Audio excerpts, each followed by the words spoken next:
You're listening to a New York Jets episode of the Jacob Valk Show. He's breaking down the team's latest goings-on as only he can. Follow him on Twitter at RealJacobValk. Here he is, Jacob Valk. Hello,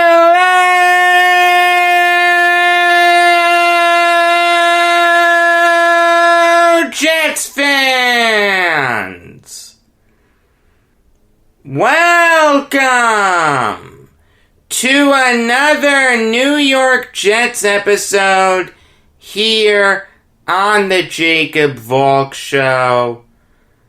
I am Jacob Valk, and this game is the perfect epitome of everything that I've said about the Jets. To anyone who's disagreed with any of my points about the Jets, all you had to do was watch this game and you'd realize I was right.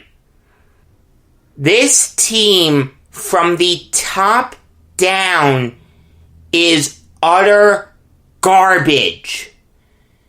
Even when they play well, they stink. This is their ceiling. The Jets will not play any better than they played today. This is what this roster is capable of. A half of good football, not great football, just good. Maybe good's an overstatement now that I'm thinking about it.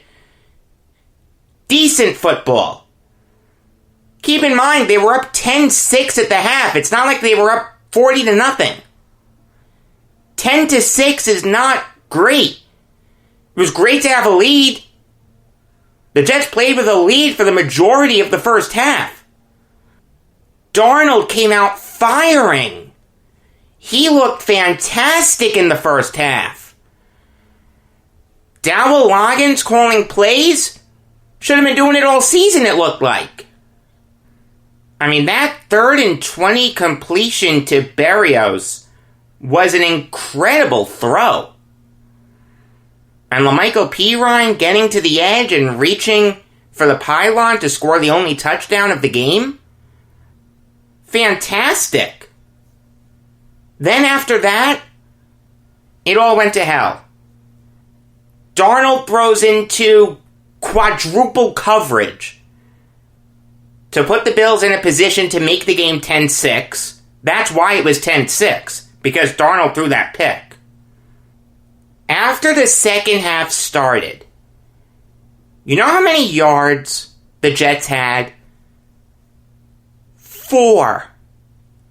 The answer is 4. That's it. Not 4 touchdowns, not 4 completions, not 4 red zone opportunities, not 4 passes, 4 stinking yards. I guarantee you, I can find you 1,000 homeless people that could do better than that. This quarterback is dreadful. You know what? Next week, start James Morgan. Start Mike White, because I'm sick of watching this guy. Darnold took 6 sacks in this game. 6.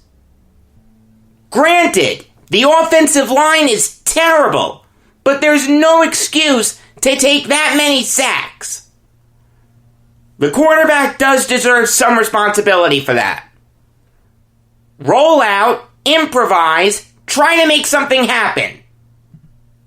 That's what you're best at, right? This quarterback is inept.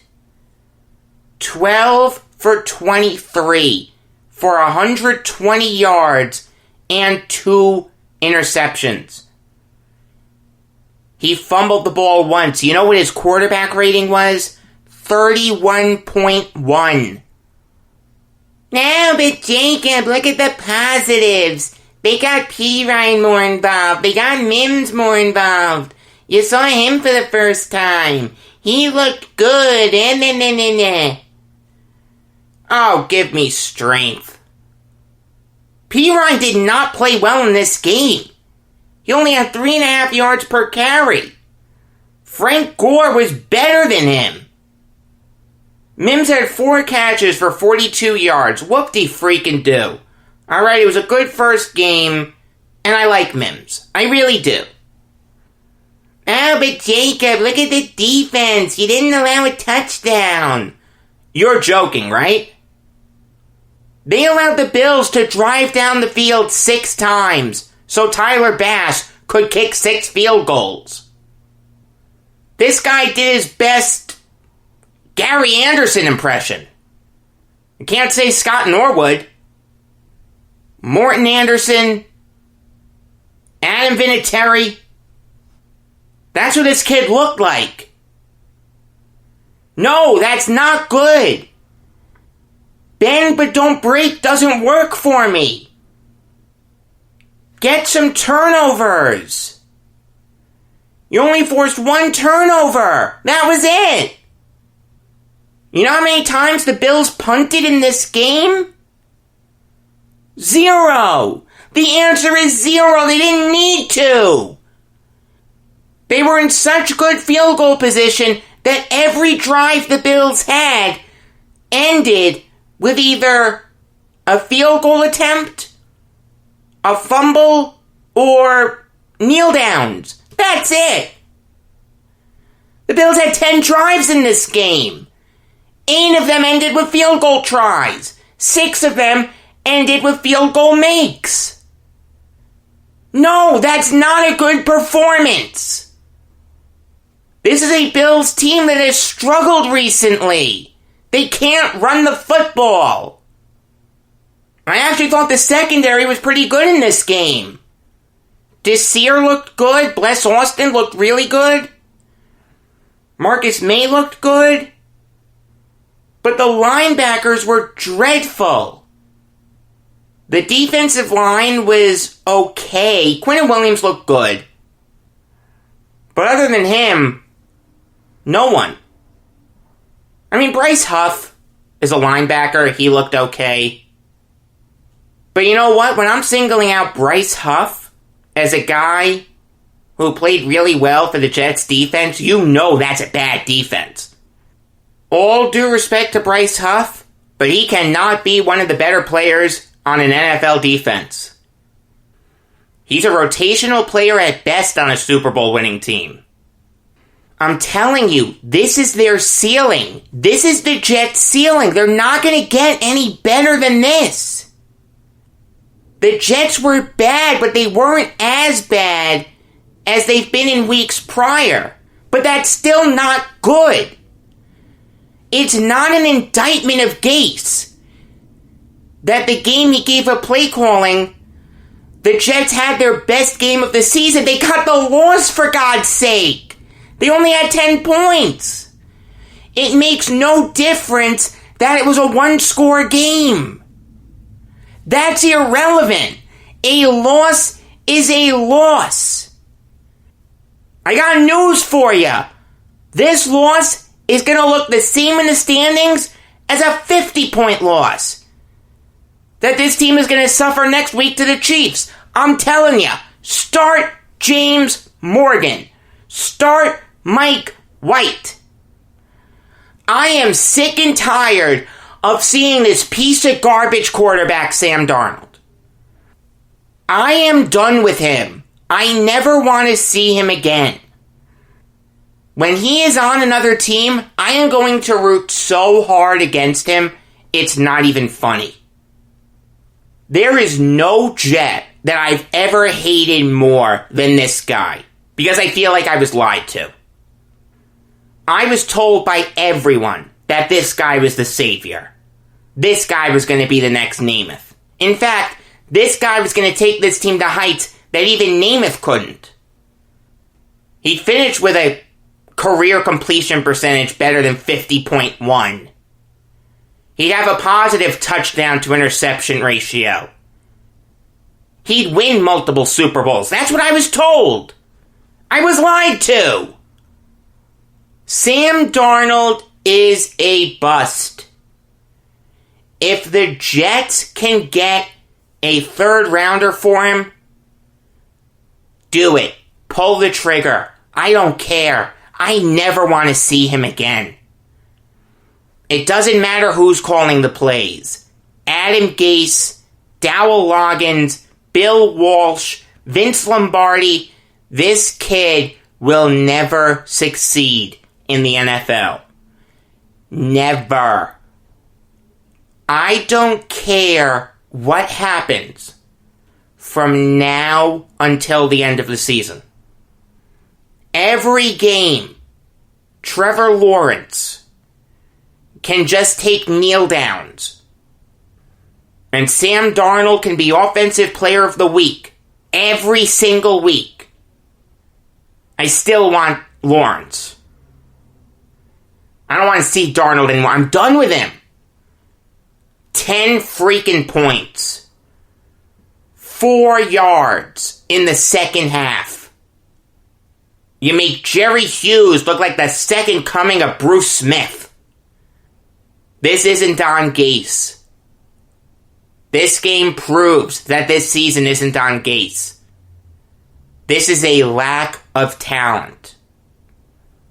What you just saw is the best that you can expect from this team. Blow the whole thing up.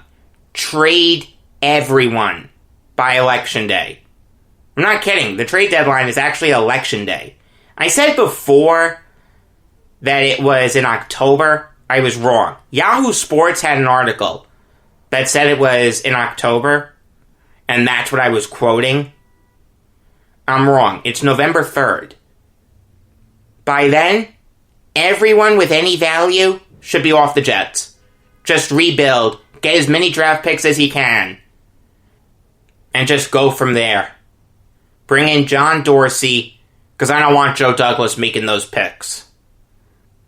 This guy has the worst eye for talent in the NFL.